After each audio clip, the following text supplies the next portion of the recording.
안녕하세요. 실전공부입니다. 7번째 강의에 오신 것을 환영합니다. 지난 강의에서는 반복문에 대해서 알아보았는데요. 오늘은 반복문에 이어서 가장 기본적인 논리인 조건문에 대해서 배워보도록 하겠습니다. 조건문 또한 개념은 간단하나 여러가지 활용 방법이 있으니 다양하게 알아보도록 하겠습니다. 조건문을 배우기에 앞서서 비교 연산자에 대해서 배워보도록 합시다. 먼저 가장 기본적인 비교 연산자인 equal, greater than, less than입니다. 가장 첫 번째로 equal은 하나가 아닌 두 개가 들어가죠. equal이 하나이면 그것은 대인문이 되기 때문입니다. 그렇기에 비교를 할 때는 이렇게 두 개 사용하게 됩니다. 아래는 x가 y보다 클 때 true, 그리고 그 아래는 x가 y보다 작을 때 true입니다. 조금 더 복잡한 비교 연산자에 대해 알아볼까요? 가장 처음으로 or는 x와 y 중 하나만 참이어도 참, 그리고 두 번째 and는 x와 y 둘 다 참이어야 참입니다. x is y는 조금 더 복잡합니다. 추후에 배울 객체 지향 프로그래밍과 연관성이 있는데요. 이 코드를 통해 is에 대해서 조금 더 알아볼까요? 여기 x는 a, b, c를 가진 배열, 그리고 y의 값도 동일합니다. 그렇기에 x equal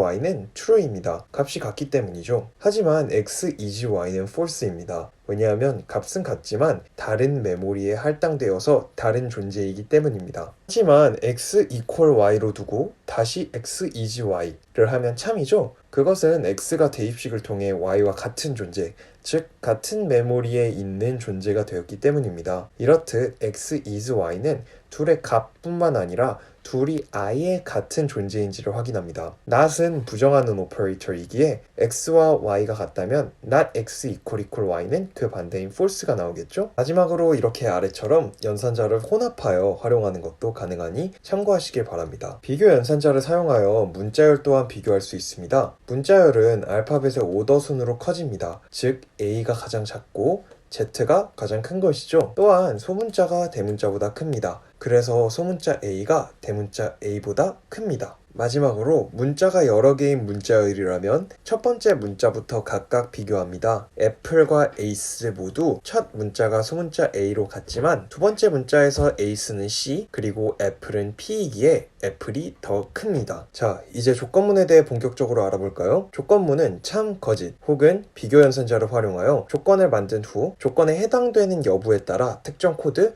혹은 다른 코드를 실행합니다. 아래 코드를 한번 볼까요? 아래 코드는 첫째로 x가 3보다 작다는 조건이 있습니다. 만일 x가 3보다 작을 때에는 x is less than 3를 프린트합니다. 하지만 x가 3보다 클 때에는 다른 조건들에 부합한지 확인합니다. 바로 아래 엘리프에 x가 9보다 크다는 조건이 있는데요. 이때는 x가 9보다 큰 경우에 x is greater than 9을 출력합니다. 나머지 경우들에는 x is in else 를 출력하고요. 실습 예제로 한번 살펴볼까요? 자, 여기를 보시면 방금 코드와 동일한 코드가 있습니다. 만약 x가 2일 때는 if 조건에 부합하기에 첫 번째 프린트 코드가 실행되는 것을 알 수 있죠. 하지만 elif else 아래 코드들은 실행되지 않습니다. if, elif else 구성으로 되어 있을 때는 반드시 가장 먼저 부합하는 조건의 코드만을 실행합니다. 다음은 x가 10일 때입니다. 10일 때는 x가 9보다 크기에 두 번째 elif에서 프린트 코드가 진행됩니다. 그리고 당연히 x가 8일 때는 마지막 코드가 프린트 되겠죠? 자, 보시다시피 조건문의 기본적인 사용은 굉장히 간단합니다. 하지만 조건문을 활용하는 것은 상황에 따라 까다로워질 수 있습니다. 첫 번째 경우는 if 이후에 오는 조건에 한 가지가 아닌 여러 조건을 넣는 것인데요.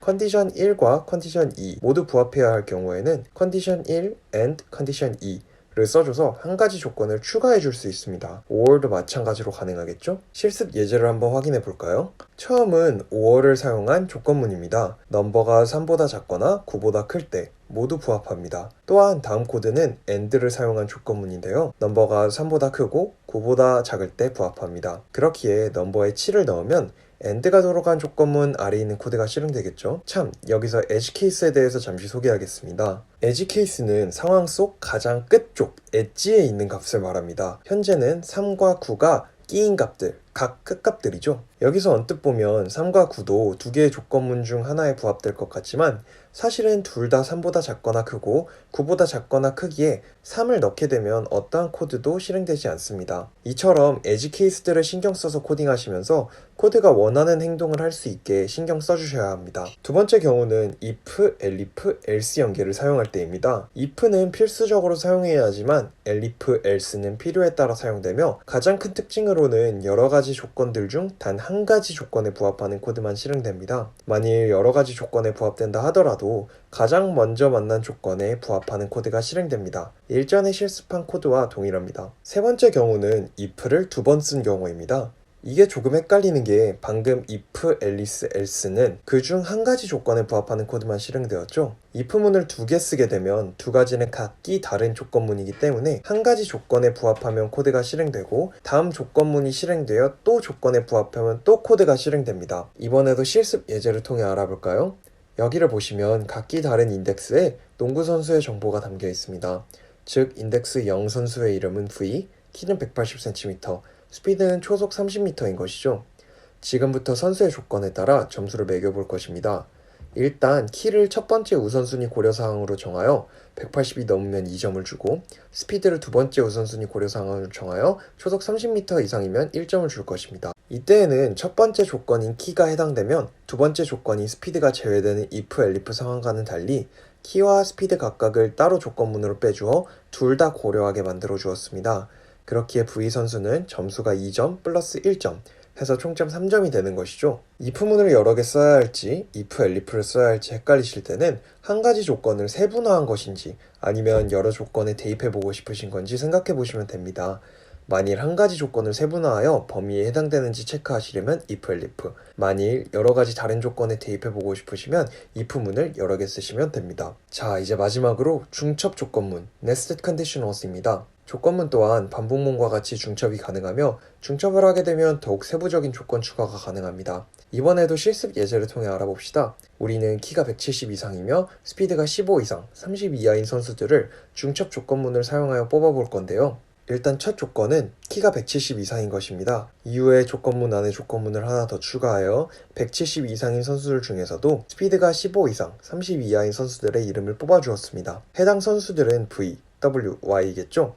이런 식으로 상황에 맞춰서 중첩 조건문을 사용하여 조건을 세분화해 줍니다. 오늘 설명된 부분은 언제나와 같이 노션 텍스트북과 실습 예제에 구체적으로 나와 있습니다. 이해에 도움이 되실 거라고 생각합니다. 적극 활용하시기를 권장드리겠습니다. 또한 지난 강의에 이어서 오늘 강의에도 여러 실전 문제가 추가되었습니다. 하나하나 풀어보시고 다른 사람들의 풀이도 확인하시면서 해당 주제들과 친해지시기를 바라겠습니다. 자, 오늘은 조건문에 대해서 배워보았는데요. 이로써 저희는 코딩에 있는 기본적인 구조들에 대해서 배워보았습니다. 다음 시간부터는 조금 더 세부적인 개념들인 함수, 재기함수, 시간 복잡도와 같은 개념들을 다뤄보도록 하겠습니다. 아직까지는 코딩을 하시는데 답답함을 느끼실 수도 있습니다. 하지만 제1과가 끝나기 전까지는 코딩의 기본을 끝내지 않은 것이기에 조금만 더 참고 문제를 풀어보고 깊이 있게 연구하시면 반드시 코딩이 점차 편해지시리라 믿어 의심치 않습니다. 그럼 지금까지 실전 공부였습니다. 다음 영상으로 찾아뵙겠습니다. 오늘도 시청해주셔서 감사합니다.